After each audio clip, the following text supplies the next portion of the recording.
let me just get a few minutes to start everything up here.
I know I see the notification ping going off, but currently I'm in my YouTube settings, so I'm not looking yet.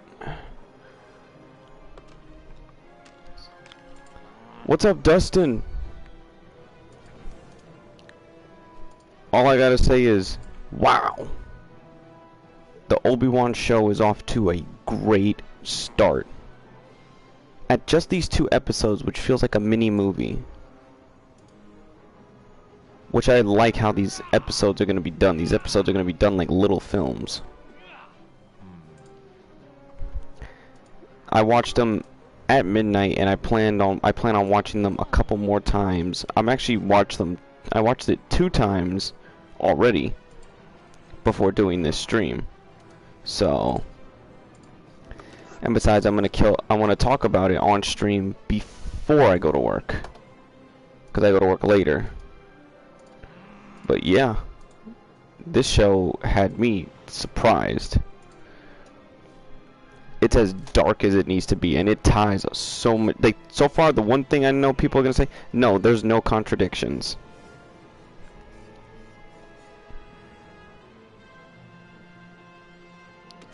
Like, there's quite literally no contradictions going on in the series. So far, everything melds together well. It's gonna be funny to see, though. The fandom ministers bitch, cry and complain, and say the same shit over and over.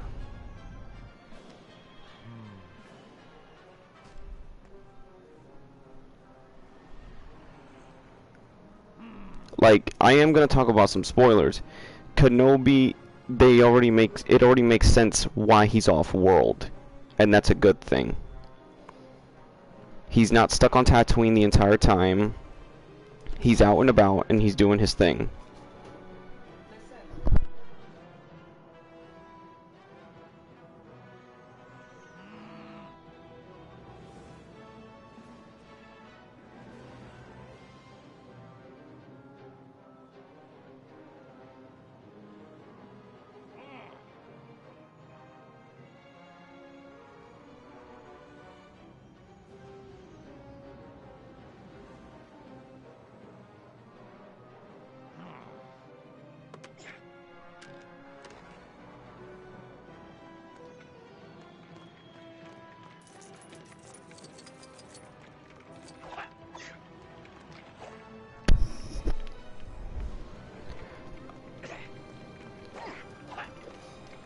Oh, I didn't say anything, don't worry.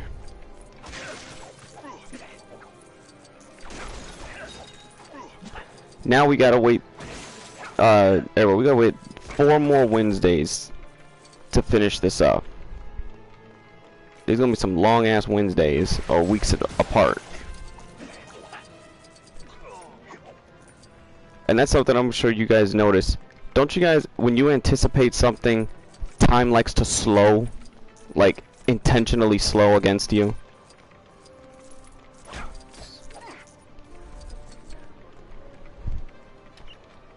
Like, that shit is insane.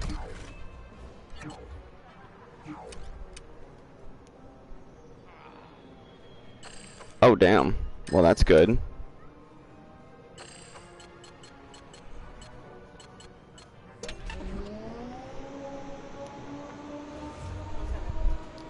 But that's off topic. Today is just strictly Star Wars.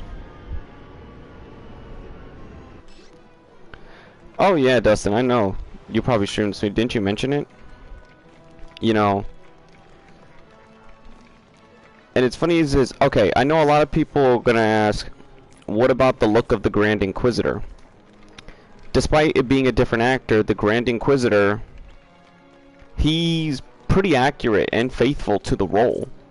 The guy brought his own spin to the character, and I'm glad he didn't try to emulate Jason Isaacs, the voice actor for fucking what's it called? From Rebels.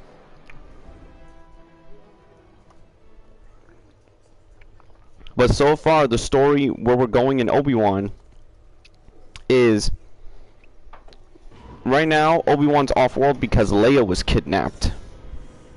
And the fact that Leia got kidnapped, you know he's got to do something, because not only is Leia, you know, obviously a Skywalker, which that's something he needs to be on point about and keep her safe. And if he doesn't keep her safe, Lord knows we already know what's going to happen. But what I like is that they're showing us little bits and pieces of what leads into this story. And yes, I'm glad it was 6 episodes, because they said yesterday at the Star Wars Celebration panel, Ewan McGregor said that it was originally going to be a 2.5 to 3 hour movie, but they figured to tell more of the story, it has to be done in 6 episodes, which are about an hour and a piece, which I can't complain. And these first 2 episodes mixes the canon and the legends very coherently and congruently. This is drawing a lot from Legends material. And the moment I saw that, I was like, yep, Legends, Legends, Legends, more Legends, and Legends. So if anybody tries to argue Legends with me on this show, that is a battlefield. They just surrender. Give up. You will not defeat me on that. So now, the little hints and Easter eggs to Revenge, because it's funny, this feels, despite we're 10 years away, like we're 10 years after Revenge of the Sith, this show feels like the true extension to Revenge of the Sith. It's got film level quality. That is how good they have done this show so far in the first episode. Well, Dustin, since you've only seen the movies, you really only need to watch the prequels to understand so far this show. It will tie into A New Hope and many dialogues and anything from the original trilogy, yes. But this time, you know, the time frame, this is the extension, the missing extension to Revenge of the Sith that fans have always been asking for. Because there's always more to Revenge of the Sith than what we, know. And Revenge of the Sith is like a huge catalyst for so many things to happen. I mean, obviously, it's the fall of the Jedi, the rise of Darth Vader, the rise of the Empire. You know, the Revenge of the Sith started by Darth Bane in the Baneite era. So, after watching this, and then yes, there's a character who I mistook for Captain Rex. Tamora Morrison, the guy that plays Boba, and the guy that plays Jango and all the clones, he appears in this show, but he's not Captain Rex. He is showing that the Empire is getting rid of clones. Because you see a clone trooper down on his luck, doesn't even care that he's in the presence of a Jedi. That just shows you that the clones are not evil. Once their programming is done, their personality and who they are start to come back. It was shown in Star Wars, The Bad Batch, which, by the way, I'm playing as a Bad Batch character right now. As a matter of fact, let me switch him to, let me switch one of my Bad Batch characters. There we go. Obi-Wan in this show, though, so far, it also pulls from Legends more so. When a Jedi disconnects themselves from the Force, they can't use it. It requires, it's almost basically Obi-Wan is having, how do I say this? It's almost like he's having a crisis of faith. Because yes, the Jedi, you know, the Jedi, it's a very faith-based system, almost very religious. And here in the show, it shows that, you know, you can't just go back to being who you were. You know, you can't just go back to being a full-fledged Jedi. Yeah, we are. Kage, 2 episodes debuted last night. I watched them at midnight, and I watched them again not that long ago this morning. It's on Disney Plus. So, I know a lot of people are gonna ask though, when can we expect the Darth Vader versus Obi-Wan second battle rematch, the one that takes place in between? I don't know what episode we're gonna see that, because this episode leaves off where Darth Vader see the moment. Oh, for the first 2 episodes, fuck yeah, Kage, it's gonna lead into, it's leading into huge shit, and it has huge implications. I just want to know when the rematch to Darth Vader, like a lot of fans, we want to know when the rematch is gonna be. I guarantee you the rematch may occur between episodes 4 through 6. That's the only time I could see the rematch happening.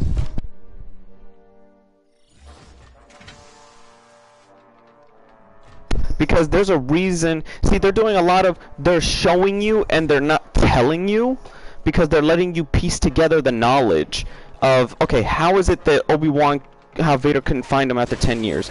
Well, when you disconnect yourself from the Force, you're not present basically. You can't be sensed. Obi-Wan is basically a mortal man. It's like if he was just a pure, yeah, he's a mortal human, even though with the Jedi his special abilities, but he's now just purely a man. It's only in episode 2 where he regains his faith and he can use the Force again. And there's a lot of inspiration from the video game Jedi Fallen Order. This has Fallen Order vibes all over it, and I really like that. Because pretty soon we're going to see the Purge Troopers, which are enemies from the game, now going to be brought into live action. The way the Inquisitors are presented, people saw that, you know, people knew that there was controversy of their appearances and everything, but their acting. See, that's what matters the most. The acting. And even little kid Leia, who, yes, makes an appearance in this show because, you know, the typical it's Star Wars. You're gonna have the typical damsel in distress thing, so that just shows that she's used to being kidnapped by the Empire. Ain't nothing new there. But we really see the woman she become. Like, she's a little girl, but you could sense the woman already growing of who she is. It's like a little girl Padme, which again, she's just like her mother.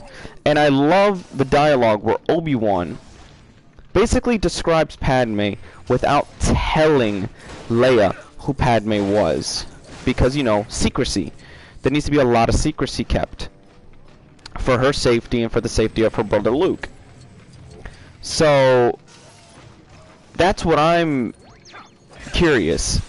And the Inquisitors have mentioned that they've been on the hunt for Obi-Wan, but they gave up at some point because it's been 10 years, and if you can't find him then, what makes you expect to find him? Oh yeah, they're gonna be bringing some of those scenes to life. They have there was confirmed. I don't know when we're gonna see them in the episodes, but it's gonna be Obi-Wan and Anakin prequel flashbacks to them talking, or them in action together. So we're gonna see probably live action moments from the animated series, which I would love to see, because Obi-Wan is dealing with PTSD in this show. That is a clear thing. That's another reason why he's disconnected. That's also something in Star Wars. It's like when you're disconnected from the Force, you gain a level of PTSD, which I could understand why, because I mean, Jesus, if I was in this situation, hunted 24/7, I would be shitting bricks too, wondering who the fuck is gonna get me next, or who's gonna kick my ass. So that's really one of the best things that you could get from this show. It's Ben now, by the way. Imagine if Darth destroyed the Batmobile. Batman. he could do it without a problem, and I don't know what Batman's gonna do. Nothing. Batman would not be able to beat him. That's just a fact.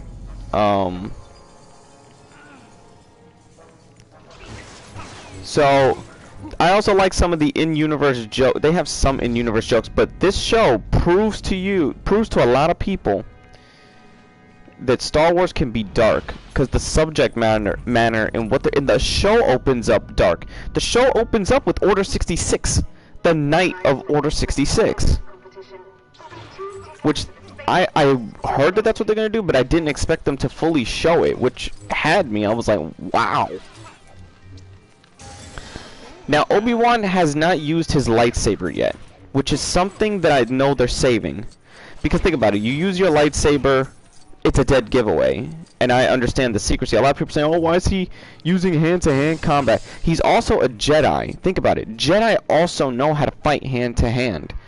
It's just a thing. It's like, I don't understand how people don't get that. And they claim to be fans. It's just a baffling thing that you know, when someone says, yeah, I know everything, I take that with a grain of salt. I would also see Darth Vader versus Hulk. They did have Darth Vader versus Batman, but they had two versions of it to where they let Darth Vader win and they let Batman win. Because, of course, you can't have a definitive winner without having both sides bitch.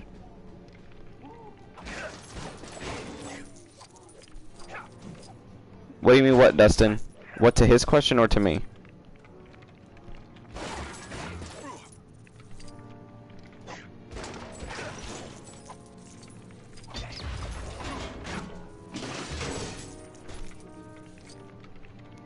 Oh yeah, and it was also, that's one of the other things I have to mention.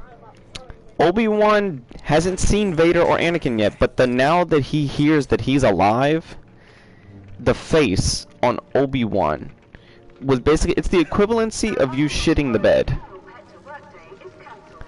That's basically what you will witness.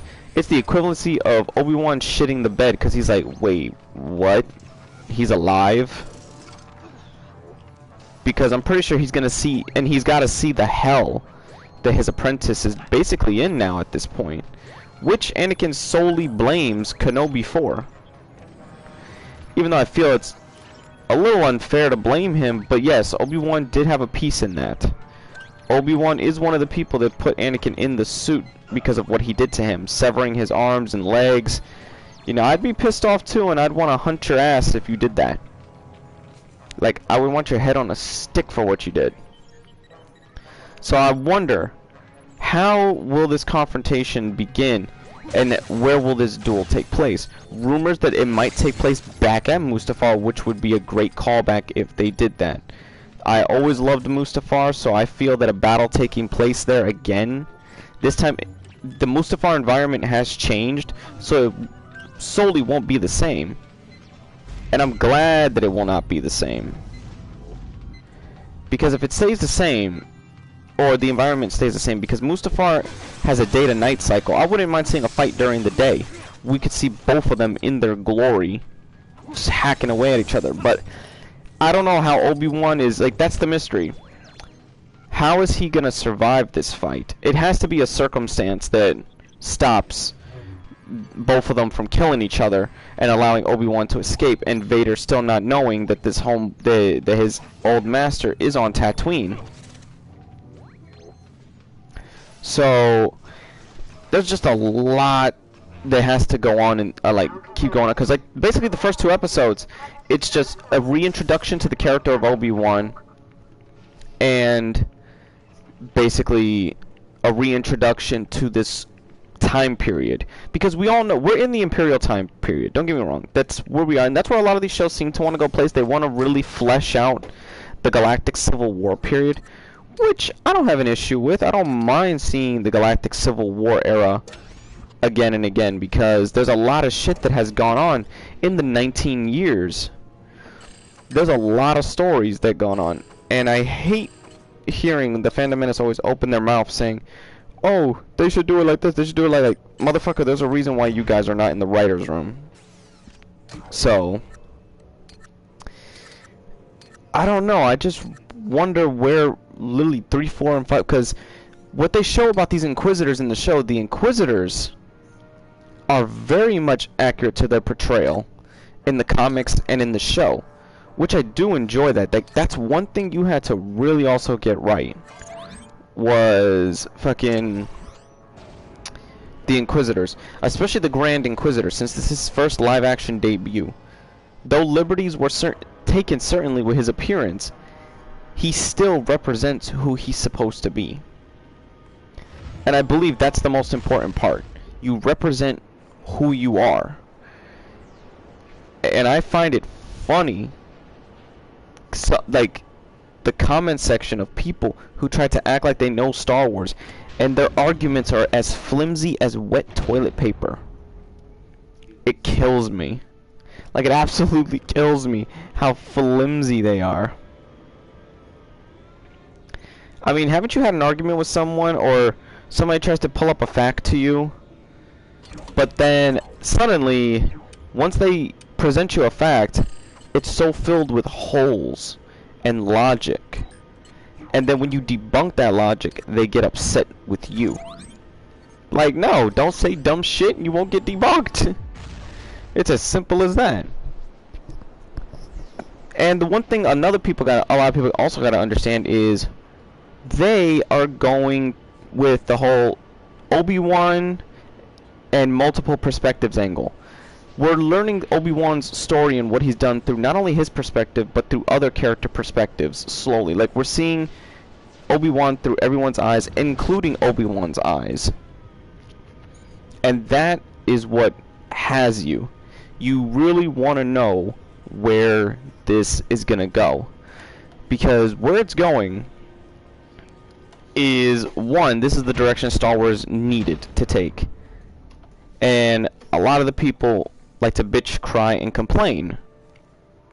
This is why I can't take fans seriously, or the ones that claim to be fans. Because they're like, we want Legends content. Alright, you got Legends content. We're bitching about it. But you were just given what you want. It's like they sound like monkeys. Monkeys in a zoo throwing shit at each other. And it's pathetic. Like, the people that are already trying to argue the show have the most flimsiest arguments that you could ever have, anyone could ever have. I've managed to debunk some on Facebook in the comments, which is amazing. For some reason, I just get this thrill off proving someone wrong in Star Wars. I don't understand why. Perhaps it's because I'm confident in my answers and I know my answers are the truth, and I can provide evidence of the things I back up or present. But the people who always try to argue me, they sound like fanboys that go like this. Sources, dude, trust me. That's how these guys act. That's especially how the Fandom Menace acts, especially because I haven't seen none of them talk about the show so far, because some of them already said they weren't going to watch it, but I know they're going to talk about it without watching it. So I'm just waiting so I can easily destroy every single argument. It's going to be the best. It's going to be amazing. I'm surprised Chris hasn't shown up. He's been like the person who's fought me the hardest on this and has lost every single time. I guess he doesn't have much of a leg to stand on this one. But that's what these first two episodes, they give you just enough to keep you going. They give you enough. And for some people that'll be enough, but for some people, there's a lot of people who don't think it's enough. And that's the one thing I just don't like. Now, don't get me wrong.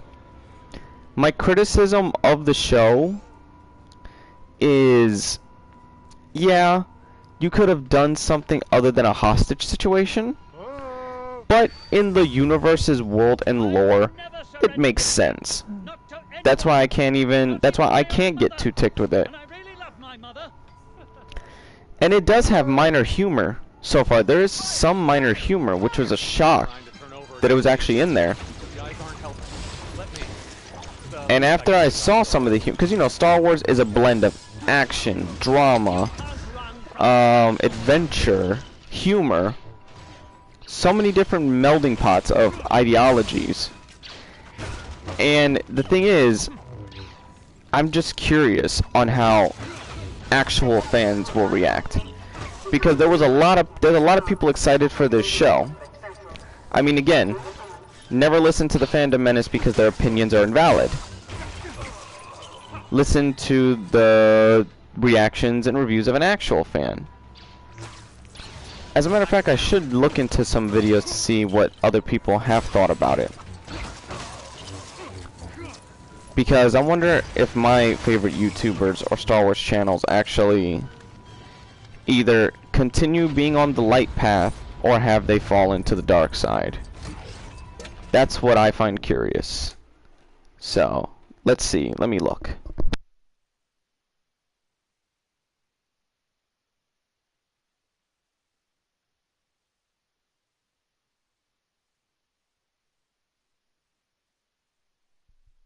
Let's see what Star Wars Theory has to say about it. Because he's an actual fan. He's not a circumstantial fan.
I need someone to show me my place in all this.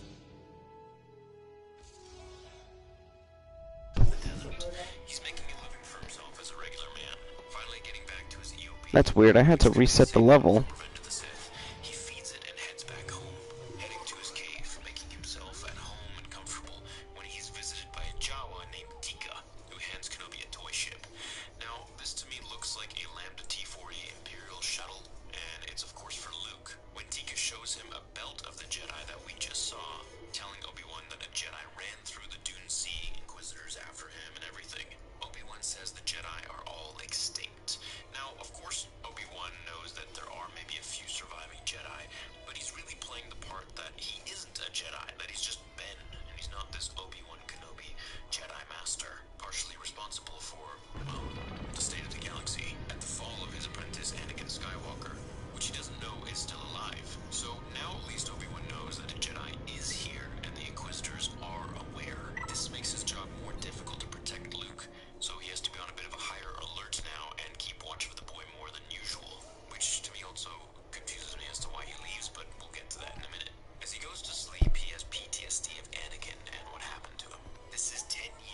Now, we noticed that Luke runs Yeah, away of course from his life is boring. He's just much like Anakin. He's playful and rebellious. I thought that was a nice little touch. Through the desert, Obi-Wan is found by Navy, the Jedi the Inquisitors were after. He has a short interaction with Obi-Wan, who pretends he's not the famous Jedi Master. He finally breaks and tells the boy to forget the Jedi and let it go. Let me. Bury his lightsaber in the The sand. least I could do after the Kenobi whole is a very broken man. Kylo thing. He's hurting and he's no longer the same hope. Let me tell you. Damn commercials.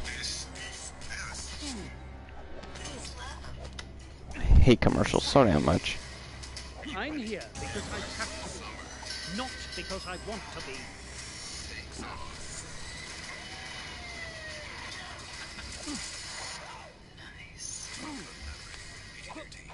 Man that he used to be, and the Jedi even says so. He's like, what happened to you? I believe the point is to show a very broken Obi-Wan turning into the hopeful Alec Guinness version of Obi-Wan that we see in I know what I have to do, episode but I don't 4. have the strength Because to do obviously it. this Obi-Wan is completely different than the one we see later on, who says, hello there. On Alderaan we meet with Leia. This is the best casting of a young Leia that I've ever seen, and I think she nailed the role. I think she played it very well, and she portrays Leia's rebellious, know-it-all personality while being very cute and adorable at the same time. She plays tricks on her mother, and she runs off into the forest to explore. She's interested in ships, and she's always just got this larger-than-life attitude and personality. Kenobi's mundane life repeats itself, and we're really getting an idea for just what his life has been like for the last 10 years. He's depressed, it seems like the wind has been taken from his sails, and he's really just a defeated, different man at this point. He heads back to his EOP where Uncle here on throws Jedi the toy that business. he left for Luke onto the ground and tells Obi-Wan to leave them alone. Owen doesn't like Obi-Wan for many reasons. Now, a few of them are, well, one, he blames Kenobi for the fall of Anakin and turn into Darth Vader, the new state of the galaxy. He also doesn't like how Obi-Wan is always watching over Luke. He thinks it'll eventually tip someone off and it'll get better because of Obi-Wan snooping around and keeping watch.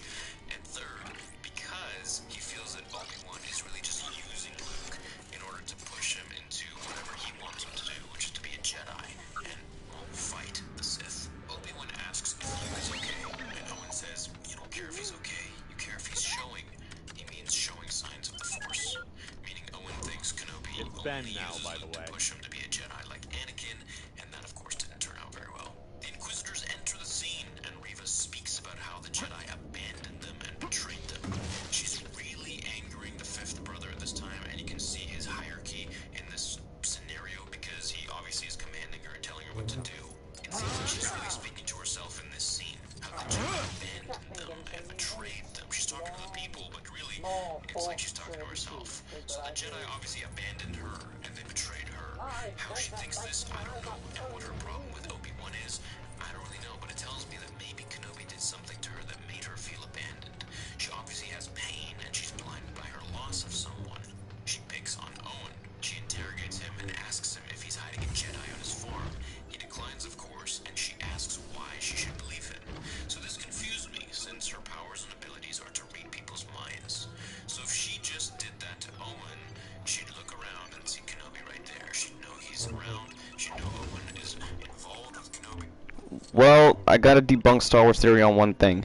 She was ordered to stand down and she acted out of impulse. So she wasn't thinking to use her ability, because Reva does have the ability to look into people's minds. Each Inquisitor, both like in Rebels and in the comics, they got their own unique aspects of who they are. Hers is to use the Force to read minds. But the thing about it is, yes, there's a reason why she didn't do it first to Owen Lars, because she was already, like, one, under the command of the fifth brother, and the fifth brother ordered her to stand down, and two, she was acting too much out of violence and impulsion. So there was no way that she would think to use that ability, because if you're under a form of impulse, you're not going to think to use an ability that could get you through a situation. You're going to act solely on that thing you think is going to get you through, which hers was fear. And has Luke at his hut. So anyways, the third sister pulls her lightsaber on Owen and gets pulled off by the fifth brother, who calls her too impulsive. She's very combative and angry, and he is even confused by her overall irrational and hasty behavior.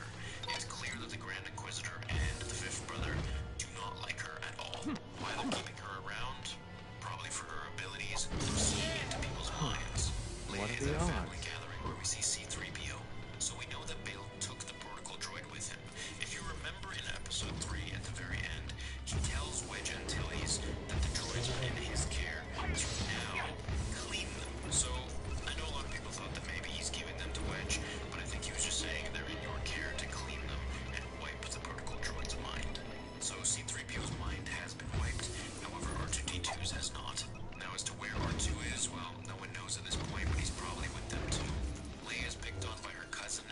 her use her powers of the Force, at least in my opinion, by reading into the fears and the mind of her cousin. She puts him in his place, and it's a very Leia thing to see. Her parents scold her a bit, and she runs to the Forest where she's chased by the nappers hired by Reva to get her. The chase really wasn't my favorite. I thought it was a bit too comical and Disney-fied for me. It took me really out of the show. But it's...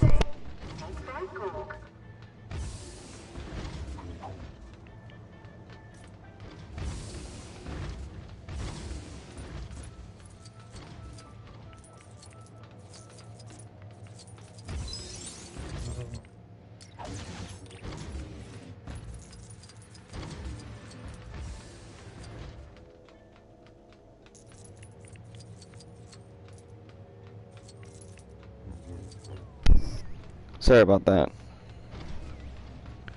I was just talking to my mom real quick. She was talking to my uncle. The story. Kenobi gets a distress beacon from Bail Organa and answers it. He wants Kenobi to save her, where he declines and says that he has to watch the boy, and he's just not the man that he used to be. So of course this is very unlike Obi-Wan, the old original Obi-Wan. And mind you, that Inquisitor Reva, she's designed for you to want to see her die, which is something in a Star Wars villain, because we feel empathetic towards villains in Star Wars. It's good to finally have a villain or an antagonist that you want to see just get the fucking wind knocked out of her ass. And I don't know who's going to do it. I hope that they recreate, since this show has a lot of Fallen Order vibes. I want fucking someone, I want Vader to do what he did to the second sister. I want him to do that to her. Because that bitch so far deserves it. The bitch in this fucking show deserves it. But that's the thing. That's the signs of a good antagonist. You know? That is a...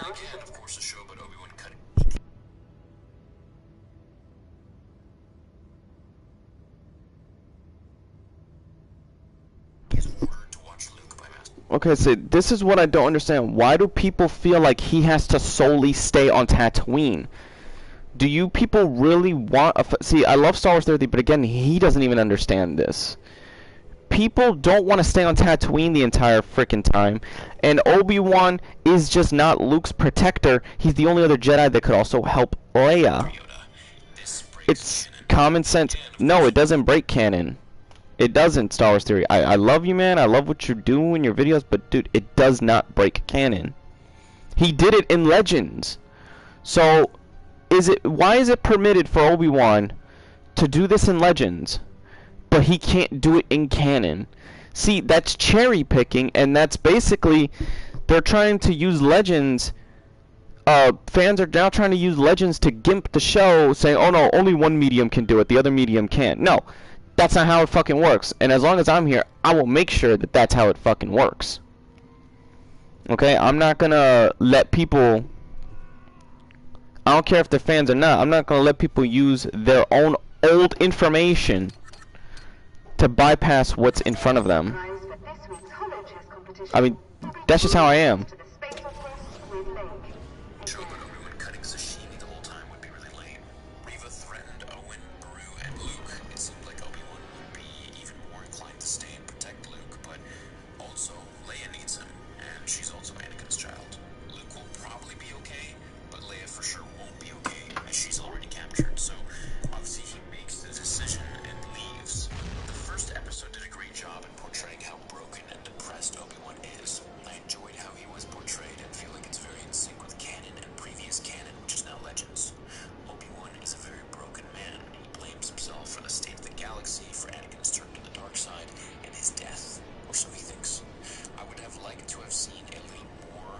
Oh great, heels versus babyface, already lying about Star Wars. That's normal. That Star Wars girl. No, there was no bait and switch in the show. That's one thing that I gotta say, there was none. Anna, that Star Wars girl, and so far heels versus babyface, you two are fucking lying. You two are just some fucking liars, especially you, Anna. That Star Wars girl, you are the biggest fucking liar. Dead Metal, I like you, but you know your video is wrong. I mean, out of the two of us who truly know Star Wars, you should know that that's an argument you and I would, you know, you'd basically, you should just hand me the W. I mean, come on. In the hologram form to Obi-Wan Hand me the W. in R2-D2, saying that years ago you served my father in the Clone Wars. I just feel like now she would be telling Obi-Wan, hey, you helped me 10 years ago from those nappers and from the Inquisitors, so I need your help again. Perhaps she got her mind wiped, who knows? It's only episode 2 that we've seen, and this, of course, is just a breakdown for the first episode. So we haven't even seen that yet, technically. Overall, it was a nice start to Obi-Wan Kenobi, and I think it has a lot of ground. However, some of the writing was confusing, some things were a little bit too convenient with Reva's powers, but I guess But how is it convenient with her powers? These are abilities Darksiders do. It's like Star Wars fans don't even know Star Wars. That's the sad part. But yet, when I actually provide fucking facts on what these characters can and can't do and what the circumstances are, I'm called crazy. That's... Ugh! I get a fucking headache hearing people be this stupid. And like I said, I love Star Wars theory, but he draws too close to Phantom Menace logic at times. But I still give him a pass because I like his fan theories, and they're some of the best constructed. going to find out more later on, and of course, the story has to go somewhere. It can't just be all that simple. So on to episode 2's breakdown in the next video. I hope you enjoyed this one. Let me know your thoughts, your concerns, what you like about the Kef episode. Burr, I never knew there was a village over here. Hoping to see. Thanks for your time and watching today's breakdown on episode 1. Alright, let's see what Geekdom has to say. Since Geekdom is more so a Dragon Ball guy, he's looking at this with an outsider's perspective, like you should. You know, using an in-universe but not using facts is a dangerous thing. And I'm sure you're glad you guys got me to help you. So tonight, Disney Plus premiered the first 2 episodes of Obi-Wan on the platform, and I did get a chance to watch them both. I'm literally just now finishing up the second episode. I wanted to watch it because even though I was, you know, very concerned about the finale spoilers, which I had talked about in the video last Yeah, week. all I gotta say is, if people spoil this show from the leaks, if you spoiled it by telling people the leaks before they watched it, you're not a fucking fan. You are, basically, that's just dirty. That's pathetic to do to somebody. Let people wait and see for themselves.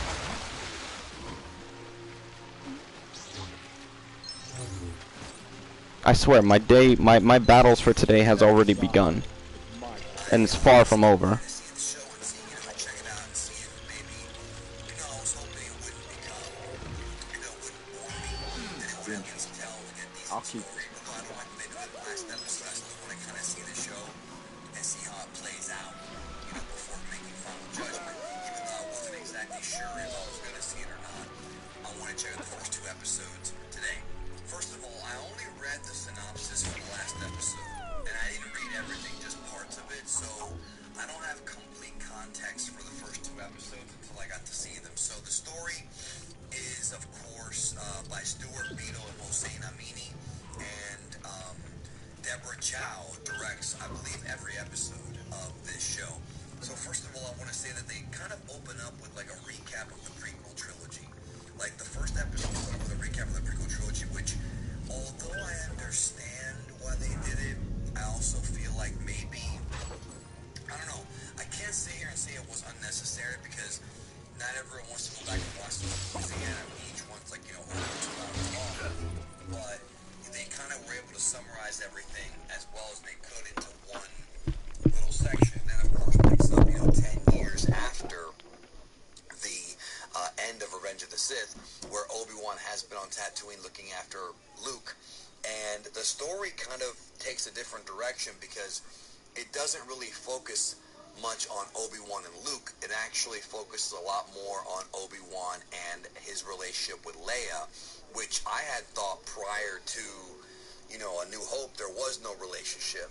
This is going to cause some weird, well, it could cause some weird continuity issues, or maybe a lot of it's just in my own head. I thought that maybe Leia did not know who Obi-Wan was until Bail Organa had mentioned, you know, him to her. And then, of course, and she hid the escape plans in the droid, but maybe they knew that, maybe like she knew that Obi-Wan was on Tatooine, and that's who she sent the droid after, like, R2 or whatever, so that, that could kind of make a little bit more sense here. So, I gotta say, first of all, that, Ewan McGregor is great. I mean, he's kind of, at this point in his life, he's kind of a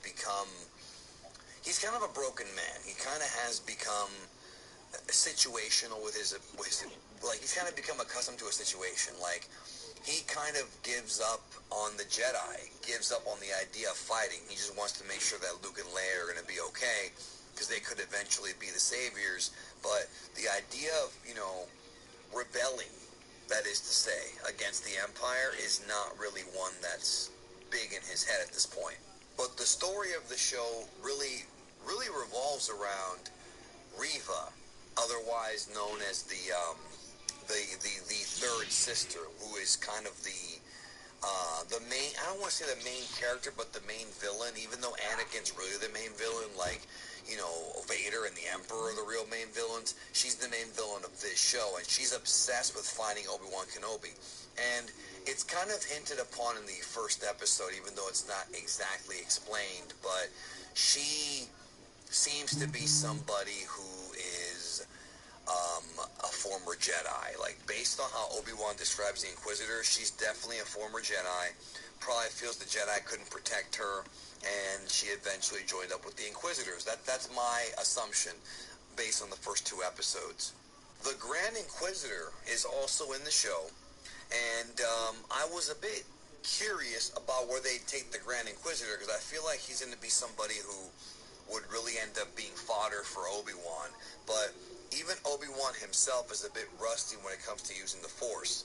So the Inquisitors go to Tatooine to try to find Obi-Wan, and he's been hiding there. And Owen Lars has an opportunity to turn him in, and he doesn't do it, so that was nice. But what ends up happening is Reva's plan, because she finds out that Obi-Wan has a connection with Bail Organa, is to kidnap Bail Organa's daughter Leia. And so she hires these goons to kidnap her, and so Bail Organa goes and tries to find Obi-Wan, because he's the only person who Bail trusts. He's the only one that Bail Organa trusts to do anything, to help him out in any way. It was good seeing Jimmy Smits back in the role again.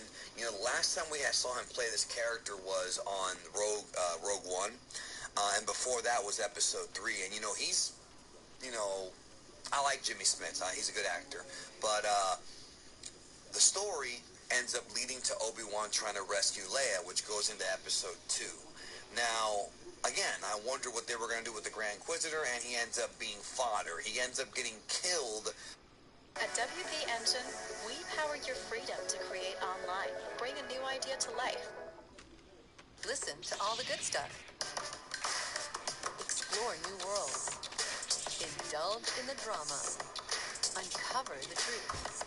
The best place to listen to everything you love. This is Audible.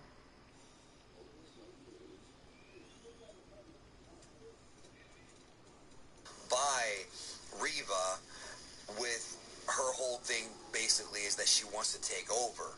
She wants to take over, even though it might seem like they have the same goal. She wants to take over and capture Obi-Wan. She's tired of his crap.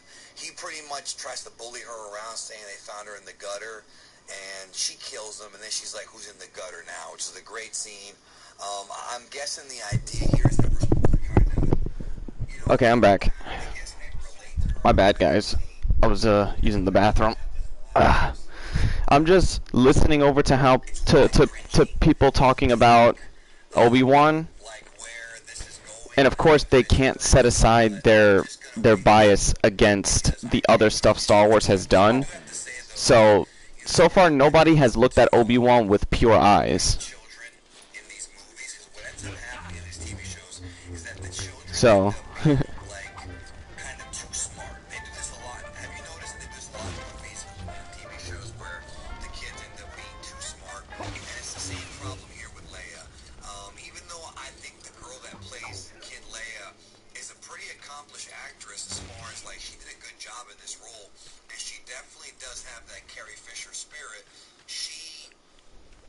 came off like a know-it-all, and part of that's why, because she's tapping into her Force that she does not yet really understand. Leia was always a know-it-all though, geekdom, so that's not really a that can't really be a doc or a criticism. That's a component to her character. That's always been. She was the same way in A New Hope when they first found her. So I mean, what the hell? Like, I. Oh Lord. How do these people, they talk about it, but they fail to understand it? This is what I'm good, Keith. By the way, I didn't even notice you were there. None of that really matters anymore to me, because all these Star Wars aesthetics, even though I do love being in that world, none of it matters if the story's not good. Okay? It really means a lot if the story is good, especially with something like Obi-Wan, because you're taking a legacy character and you are creating a story around that character that was not originally envisioned by George Lucas. In fact, the fact that Obi-Wan and Vader even have a meeting prior to their meeting in A New Hope bothers me, and I'm done. Yeah, but it doesn't contradict. Obi-Wan in Legends and even in the films, when you look back at it now with the new context, how does he know that Vader's more machine than man? He can't just assume from the first fight.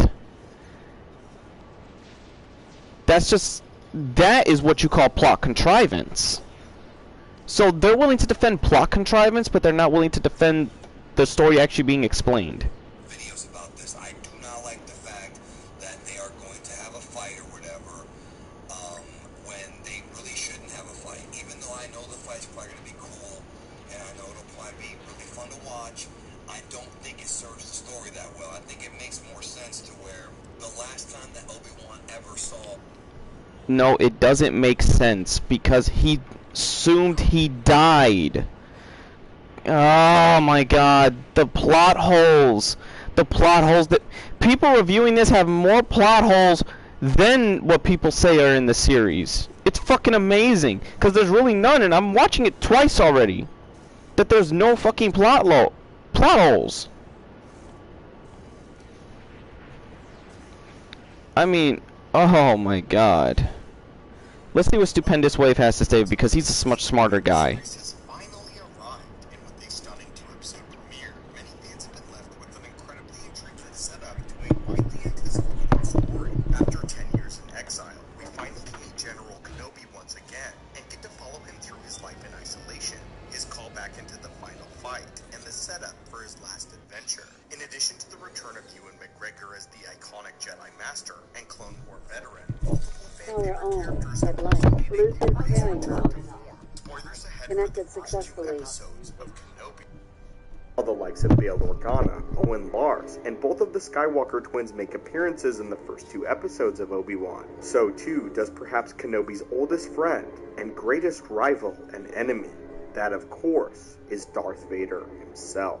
And while he was only present for a single shot at the end of episode 2, this shot seems to have drastic implications on not only Kenobi's future, but his current mental and emotional state as well. Things that we are now here to discuss and break down, and discuss exactly why now Darth Vader is able to sense Obi-Wan, when before it seemed clear that he wasn't able to. So what happened in the last episode that caused this, and why now can Vader sense his presence? Stick with us today, weary acolytes of the galaxy, and let's cover why exactly this single shot is so significant. The implication of the scene is that now Obi-Wan and Vader are able to sense one another through the Force, and they can feel each other's presence once again after years of silence.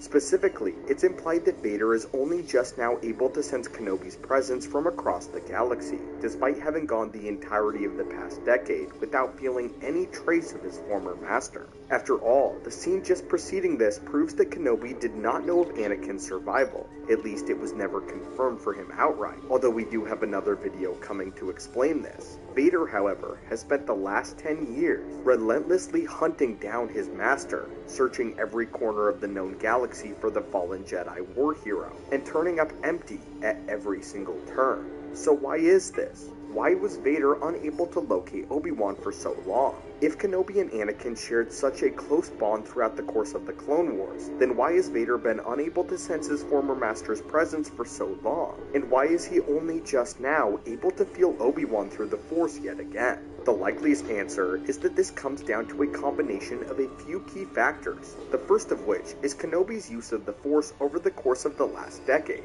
or rather, his conspicuous lack of using the Force. When Obi-Wan catches Leia from falling in the second episode, it takes a considerable amount of effort for something that he used to be able to do with relative ease. In his prime, this maneuver would have been second nature to Obi-Wan. It would have not been a problem for the Jedi Master, which we see of course multiple times throughout the course of the Clone Wars. But this seems to imply that he has cut himself off from the Force entirely, or at least partially. While this is a drastic move for a Jedi to abandon the Force entirely, it's something that we have not only seen before, but it's also something that we've seen the dire consequences of. In The Last Jedi, it was revealed that Luke Skywalker too cut himself off from his presence within the Force, and lived a life in exile much like Obi-Wan is doing now, echoing his first master. This entailed him going years without tapping into his Force abilities, and according to the recent episode of Kenobi, it appears as if using the Force is a skill that must be exercised regularly. In Luke's case, this meant that his friends were entirely unable to find him since his disappearance, and it took a map to his location in order to finally track him down. Despite Kylo Ren and Rey both being incredibly powerful Force sensitives, they still could not feel Luke, because of course, he was not there. In these first two episodes, it seems as if Kenobi might have done something similar in order to hide his presence from Vader and the Inquisitors. While on the other hand, Yoda went to a planet ripe... Dion, hand it over. Now how does that make you feel? Like a part of me is missing. Gabby, how does that make you feel? Oh, I feel moisturized. This Old Spice Fiji hand and body lotion has me smoother than ever, so. That's what it does. Dion? I'm gonna need a minute. You take as much time as you need. Alright. That's our time. Beautiful work, Dion. Beautiful work. Nice work. Oh. Yes, girl. Meet Febrez's Miracle Spray. Febreze Fabric Refresher.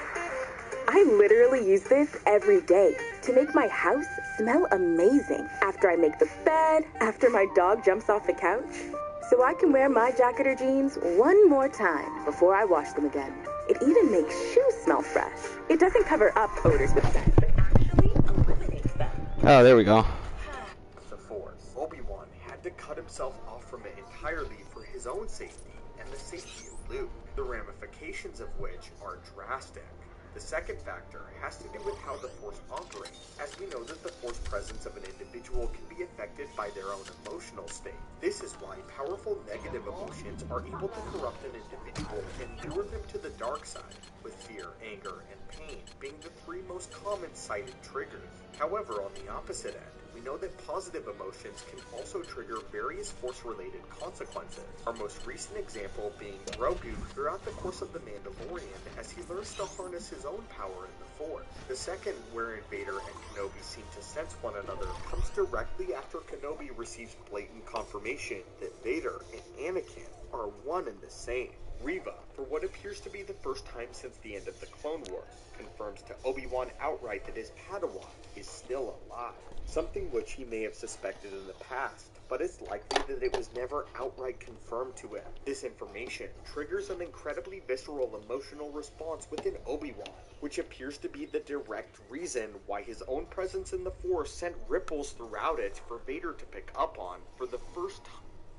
And guess what? The show showed that in episode 2. You remember when Vader said he felt a tremor in the Force? Obi-Wan's resensing is the tremor. I should like to use your city as a base, as I but while cutting himself off from the Force is a drastic, albeit understandable decision, what are the consequences of a Jedi locking themselves out of the Force for so long, and then taking up this ability once again after years without practice? Let's look what we already know. In Luke's case, this can take a serious physical toll on the user, which even resulted in Luke's death on Ahch-To upon pushing himself in the Force too far. In Obi-Wan's case, however, there might be another immediate Hello there. consequence. We know that using the Force for the first time in years can take a drastic toll on the health of a user, and many fans have cited Obi-Wan's rapid aging as one of the most notable inconsistencies within the Star Wars galaxy. Given the events of the first 2 episodes, however, we might have a more sound explanation for this, and it might be a direct result of Obi-Wan effectively choking himself and abandoning the Force entirely. Not to mention the harsh conditions of Tatooine and the twin sons bearing down on him for so long, which is the current accepted answer for why Obi-Wan ages so rapidly. However, it's possible that while also alerting Vader to his presence, this might also simultaneously age Kenobi far more rapidly than he had previously anticipated, with this flow of power now moving through him. An interesting theory to consider. We're not outright confirming anything here. It's just something that crossed our minds when watching the episode. Nonetheless, the concrete canon answer as to now why Darth Vader possessed the presence of Obi-Wan Kenobi is that we learned in canon Obi-Wan cut himself off from the Force entirely before the events of the Obi-Wan series. And although it's believed that Obi-Wan allowed himself to feel some semblance of the Force because of the fact that he constantly reaches out to Qui-Gon Jinn throughout the episode, and of course it would maintain using the Force in order to speak to Qui-Gon accurately, it is believed that he did not exercise his ability to use the Force at all, indicative of his idea to bury the twin lightsabers in the desert of Tatooine. But anyway, my friends, what do you think of the first 2 episodes of Kenobi, and are you excited to see what exactly the next several weeks have in store for the rest? See, at least Stupendous Wave can give you an accurate a greater accurate depiction. With you, my friends, and I hope you have a great day. So uncivilized.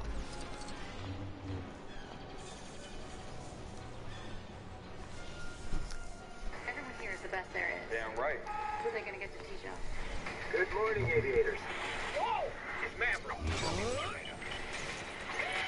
It's not the plane, it's the pilot. Hang on! Top gun. That's where commercials get on my nerves. Step aside. It's mine. All right, let's check out my one of my other favorite YouTubers, Vito. What's up, buddy? How you doing? Time for it. Time for it. Time for Mud to leave me alone. My cat wants to go outside. Mud, you're not going outside. Get out. Show your butthole there, buddy. So we gotta talk about Obi-Wan Kenobi. This is my quick and dirty Obi-Wan Kenobi review. I'm trying to make it not make it too long. I just want to get it out there, put out my thoughts. I'll say it's a good show. Very solid start. There are some issues, as always there are, but let's be clear. Ewan McGregor is a real actor. He's a better actor than most of the people we've seen in these Star Wars shows. I don't want to talk too much crap, but a lot of the acting we've seen on Boba Fett, Mandalorian, like, yeah, whatever, TV acting. Okay, Ewan McGregor is just like a straight-up professional. Makes this feel almost like a movie. It's almost a movie quality level show. Where it starts to dip is some of the other performances are not nearly as good. Ewan McGregor, the best actor here by far. I was discussing with a buddy. There's that lady we've all been talking about, this new Inquisitor. They call it the third sister, Black Lady. Which, you know, that's a point. Identifier. The other people go, oh, I don't. You know, whenever. Vito knows the fandom menace is racist. Some people get really upset about it. Some people, like me, go, well, as long as it's a good actor or actress, I don't care who's playing the role. That being said, she's not great. She is, again, I wouldn't even say a TV level actress. She feels like she does not fit the role. The role is supposed to be this Jedi hunting Empire lady. She lacks confidence. Every time she speaks her lines, The Inquisitors all lack confidence because of fear. That's already a defeating point, Vito. I'm sorry. she's really nice. You're not getting any of that. It doesn't come across. What I did like, cinematography is fantastic. So much better than everything Robert Rodriguez directed. I forgot how good Star Wars could look, especially the opening for the first episode. Yeah, because real fans don't give up on what they love. Only fake fans do that. This Tatooine looks so much better than the Tatooine we've been seeing in other projects. It doesn't look like a cheap styrofoam set. Obi-Wan going through the desert, majestic overhead shots of him on his weird space horse. It all looked beautiful to me. Now, I don't want to get into spoilers just yet, but let's say, obviously, fan favorite Star Wars characters are back. I mean, not a huge spoiler, I'll give a couple. I love seeing Jimmy Schmidt back as Valley Organa. You've got Uncle Owen's back here. A couple other people who you're going to recognize. People will recognize the Grand Inquisitor from Rebels. Again, though, performance, I think, fell very flat for me. These guys are supposed to be the most evil guys in the universe or whatever else, and I kind of find them boring. They have principle and rules they need to follow. I was like, wow, I forgot what It's like little common sense about the lore can go a long way and debunk what a lot of people say. But it's all their point to control the narrative.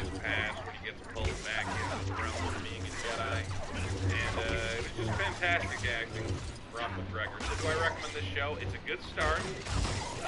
Supporting characters are bad, but as we know, okay, hopefully these terribly acted bad guys are going to fall by the wayside, because as we all know... Yeah, Vito, I'm sorry, but since you don't know none of the expanded content, you kind of invalidate most of your statements. Look back at the prequel trilogy with rose-colored glasses. You know, they're showing little flashbacks from the prequel trilogy. I'm going, were those movies better than I remember? I know they're not, but for some reason, this feels like a show from an alternate reality where the prequels were interesting and good, and I'm like invested in it. So we'll see where it goes. The prequels were good. The problem is, Star Wars fans are just most of this community of Star Wars fans are filled with frauds.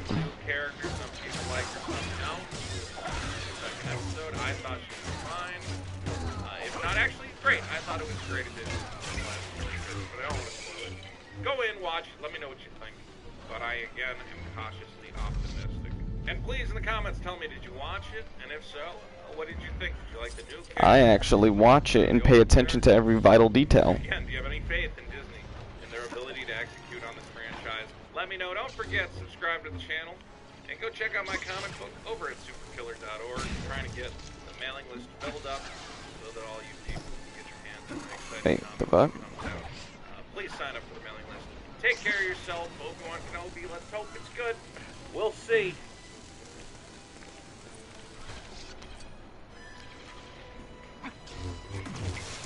Why the hell did I just jump off? You entered the irresistible scope zone. Now, just a little warning before we begin. There will be major spoilers in this video for the first 2 episodes of Kenobi. So if you have not seen it yet and do not want anything ruined, it is a really good time to click away. Alright, so what we're going to do here is kind of do a joint review of the first 2 episodes. I'm not going to really try to split them up into individual. I'll just look at them kind of as the whole. I'm going to be doing this review with my wife, Sarah Who we do reviews of things on my channel, so just kind of got done watching it. It's not all that late because they decided to push the premiere time up a few hours, which is why this will probably drop in the wee hours of the morning, because I'll get it done before going to bed. Oh, it's already wee hours in the morning. In some places it is. It's only like 12:30, right? First episode was like 50 minutes, and then the next one was a half hour or so. So, kind of nice long one, and then a nice short one. You always have to subtract the time because there's like 6.5 minutes of credits. Well, they had that really nice kind of recap? The recap, I mean, it's called the prequels, but it wasn't really, you know, kind of got you in the right mood for it. Not that I think I wasn't in the right mood for this, but I did like the little kind of flashback recap thing we had there at the start of the first episode. I could watch it. That was pretty good. Pretty cool. It was nice. It was appreciated. Yeah. A recap of their relationship and a little bit of Obi-Wan's life. Yeah, it was pretty good. As for the first 2 episodes, also pretty good. Pretty good. That'll be my brief assessment, and then we get into the nitty-gritty details. What did you think of it, though, overall? Overall, there was a lot of it I liked. A lot of it I liked. There's a lot of things that are kind of question marks, I suppose. Did I just straight up kind of enjoy it for what it is? Yeah, for the most part. But there's a lot of, I don't even want to necessarily say more problems, but a lot of questions about, you know, how this will impact. Okay. Give me a second. I don't think they're your problems. And Let me send Kage an invite. Hold up, everybody. It's gonna be blue screen for a minute.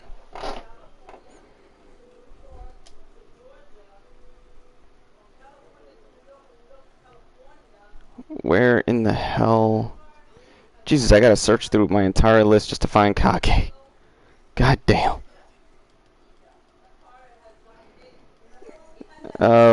Wait, where the fuck are you? On my friends list. Where'd you go?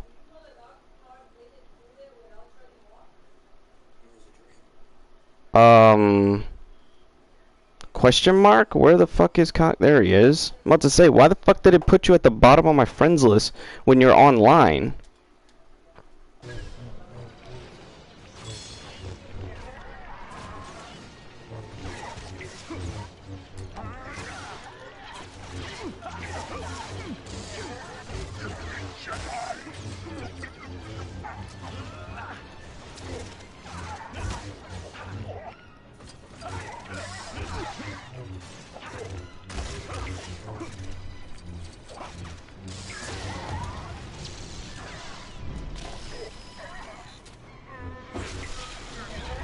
Alright, I don't know if Kage got the invite or not, but while he does, while he shows up, let me pee.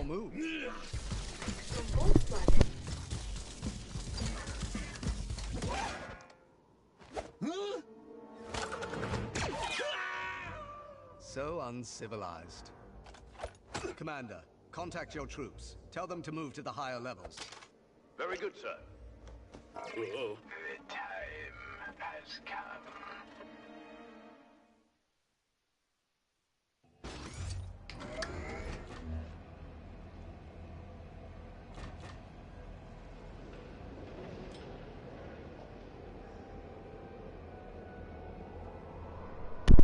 Okay.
Actually, let's go with heels versus babyface since he's the most idiotic.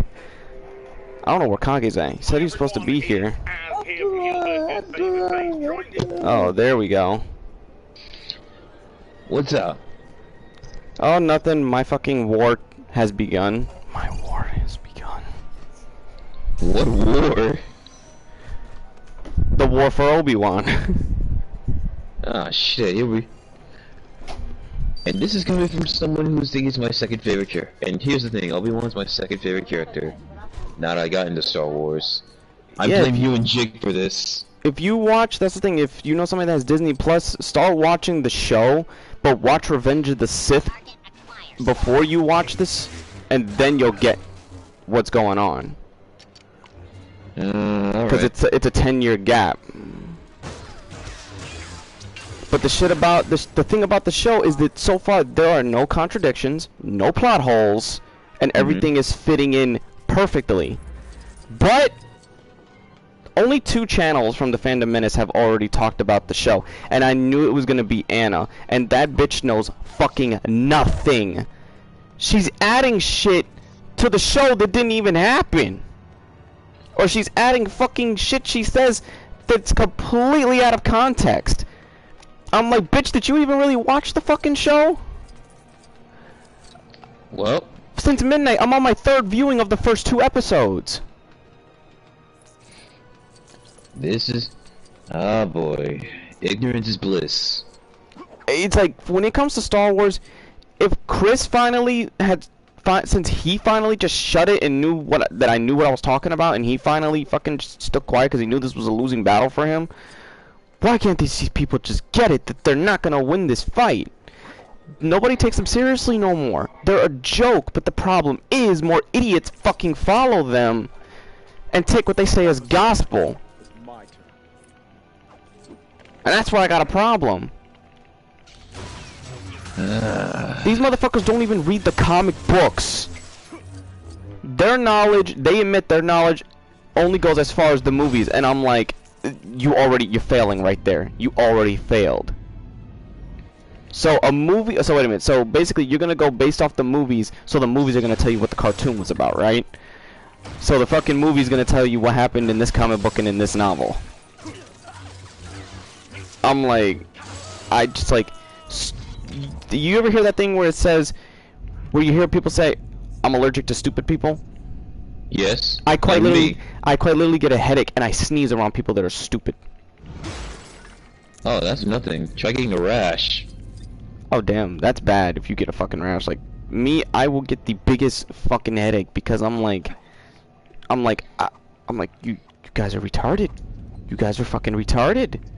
But yet people will fucking buy it because I'm like, that I knew they were gonna use that Star Wars girl. They were gonna throw her under the bus to review the show. And of course, the first thing they attack is the race of the actress, who's not the main antagonist. She's just one of the antagonists.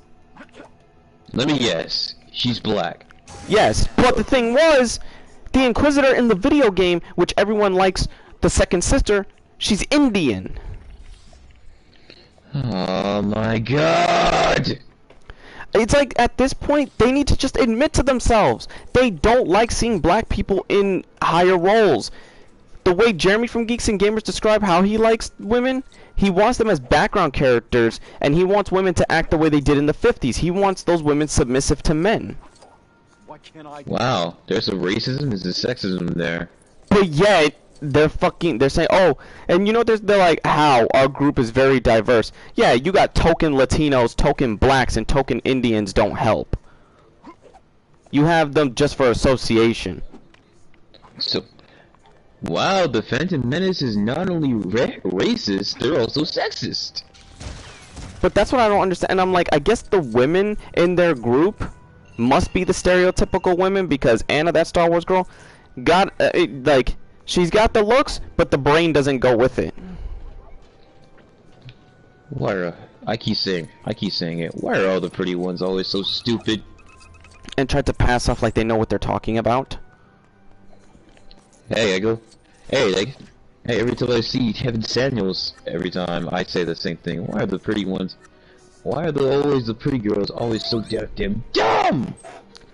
And it's like, the thing was, it's like, okay, they're using the same arguments that Chris had presented to me a couple times, and those are the same arguments that I could debunk with simple logic from the films and just the films alone. And that he finally just threw his hands up. He was like, all right, fine, fuck it. Give up. Because I'm like, it's right there. It's right fucking there, and I'm like, oh my lord. They're like, so basically the way they describe it, they just want the entire show to be on Tatooine and Obi-Wan living his mundane life. Like, in hiding. So you want to see an entire show with him meditating in a cave, because that's basically what they said. That's basically, without saying it, that's what they wanted. I'm like, so you just want him sitting in a cave meditating for 6 episodes? That's boring. And they said, oh, he never left Tatooine. Bull fucking shit. In the Legends continuity, like in the old Legends verse, he left 3 times. So in the show, in the universe canon, he's only leaving once. I'd rather take once than 3 times. And he has a perfectly good fucking reason, because one of the children are in danger. And that's a different circumstance. That's a circumstance where he has to leave. Like, but even my uncle, who was the biggest, like, he was the first one that got everybody in the family, at least when they were growing up, to Star Wars, and still studies and learns everything that new and old that comes out to this day. Even he says he can't compare to me. And he makes a joke. He was like, I know hell has frozen over when a millennial has outsurpassed me. A millennial. And then my mom had told him, she was like, you think he's kidding, Jerry? The boy taught himself. I mean, what do you expect from someone who's self-taught? Exactly. I go into every fucking facet of detail because when I open my mouth, I'm not gonna look like an idiot. Like most of these people who rather just fucking lie to the fandom and play to their fears just to take their money. Because, you know, if you really were devoted to what you said about Star Wars, why do you have to monetize all the shit talking on Star Wars? And you realize that's where all your views come from. Their views only come from controversy and clickbait. Because they don't have the talent to do anything themselves. Oh, just like a certain other clickbait controversial person who doesn't have a YouTube career anymore. And I don't mean basically. Basically. Like, a quick side note. I don't know how he's gonna be allowed to do this, but if he does, somebody's gonna kill him. Somebody's gonna kill him if he does this. EDP's adopting a little girl. And he's going off the radar. Like, he says that he flat out said that he says, I'm gonna disconnect social media, I'm gonna this, so none of you need to know my fucking business.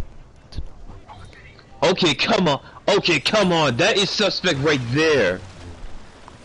Exactly. Oh, come on. The police should be involved in that shit.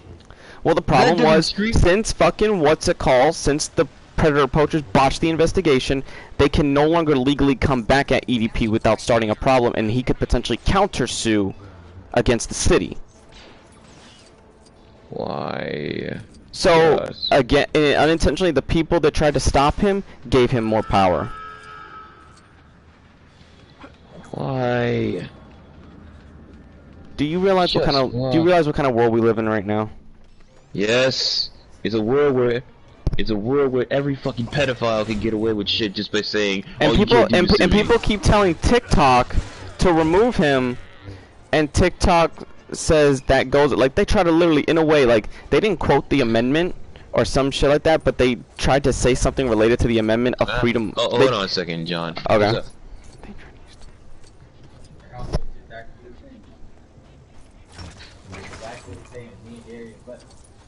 Shit.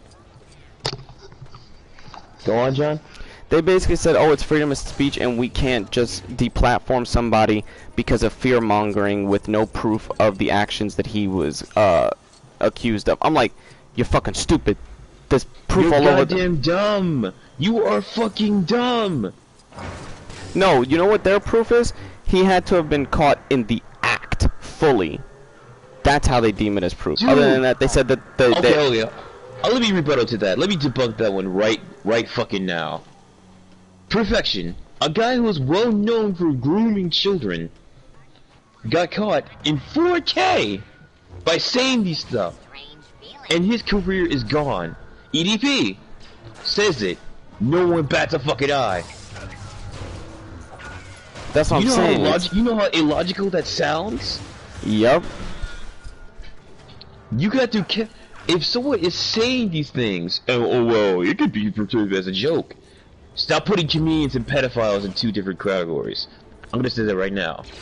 Stop putting comedians and pedophiles in two different categories. Say, well, he just meant as a joke. There's nothing funny about sexualizing a child.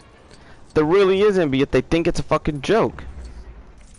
There really isn't. So if I were you, I would find this EDP and literally bring him into prison where he belongs. Gut him at this point. But the problem is, gut him. I'm sorry to say this, but I think you know what, John? I think you're right. I think and I don't care what people say about this. The only way to get rid of a pedophile, if you can't get rid of him the legal way, is to outright fucking cap this dude. Or here's the thing. You may not believe in religion, but even Jesus Christ would get off the cross and pop a cap in his ass and have wine right after that. Seriously, this guy has got away with a lot of shit. This guy. Not only that, the fact that he's now becoming again what he used to be on YouTube. He's on it on TikTok, and I guess the fact that if TikTok has people that are popular or viral, they don't get rid of them. Even if there's convicted pedophiles on the platform, they still don't care. And this is the reason. And this is the reason why. This is the reason why I told my sister never to give him. Like, I understand TikTok was for a young audience, but TikTok helps platform the wrong people. Hell, it platforms thoughts. Exactly. Dude, TikTok is not family friendly anymore. TikTok is now been overcome by pedophiles, and OnlyFans models. Yeah, because my sister said that, oh, her daughter wanted to make one, and I told her, nope, no. What the fuck is going on there? I told her everything, and she was like, oh no. I was like, yeah, no. No, hell no. Don't you do that. Don't you fucking do that.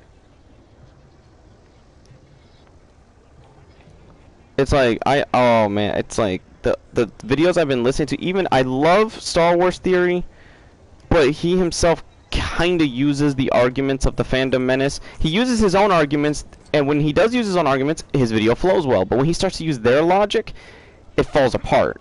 I'm like, oh my god, I'm like, oh yeah, and by the way, Kage, side note is, they showed, some, Toei had to quickly scrub it because it was put on the DBZ, or the DB Super website by mistake, what Cell is gonna look like.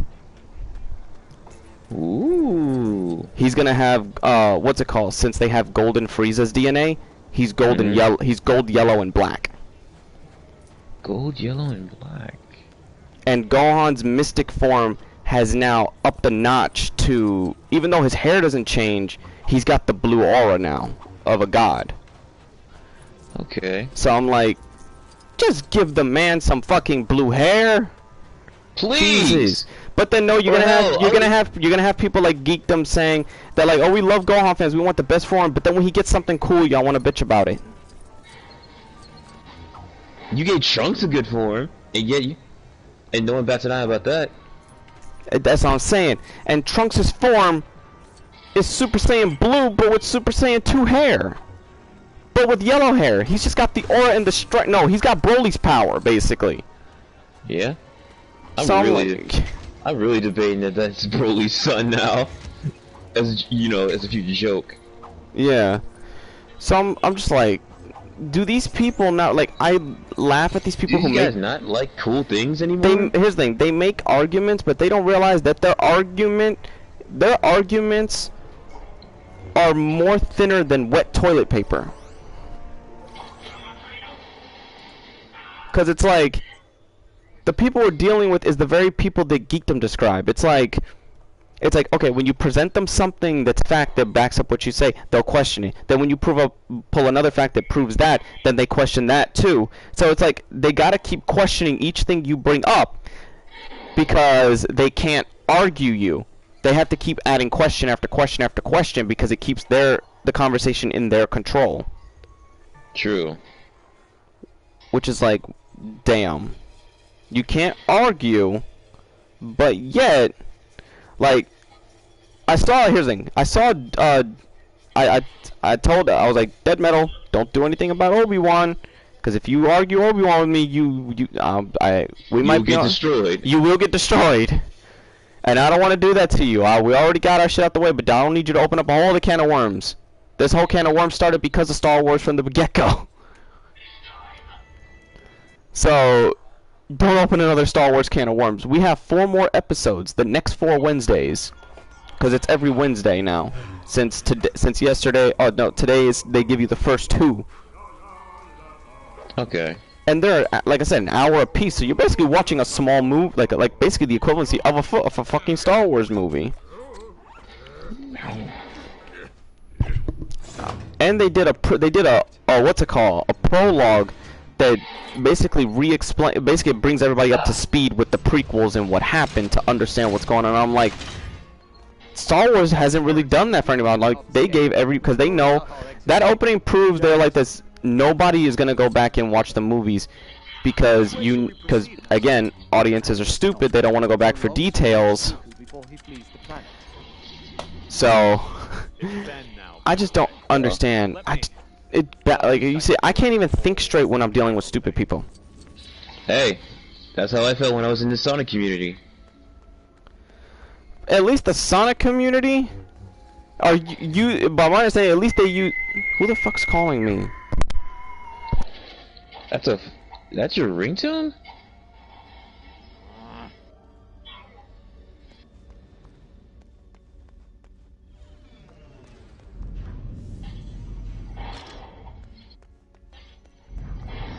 Give it a second, people. John has a thing right now. While I'm here playing Jack 3. Too slow. Not bad.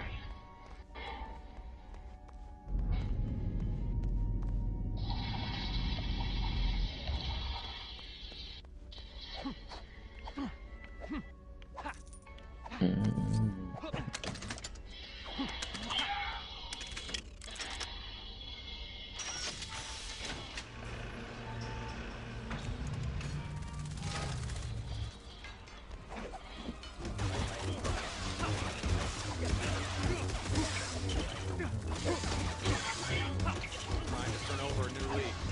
You guys aren't helping.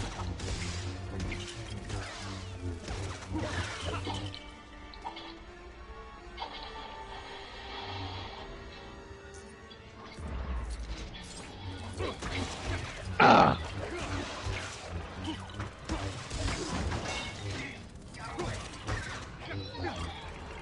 Are you Kage or Kiyoma? I'm Kage, dude. I'm Kage, John Garrett. Or Shadow.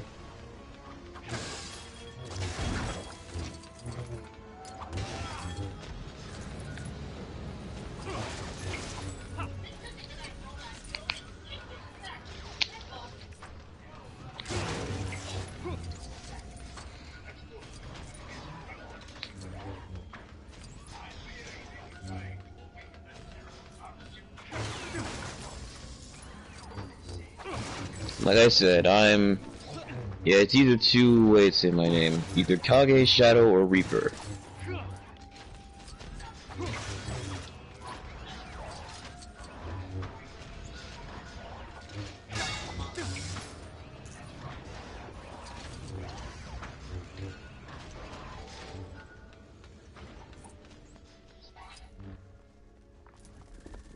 Awfully talking here. Dooku obviously doesn't have many guests. Please help us. Everyone's attacking the Monk Temple. He wants the secrets we have kept concerning the Dark Makers. Please hurry. If we find a way to fix it, it could undo this world. I know what I have to do, but I don't have the strength to do it.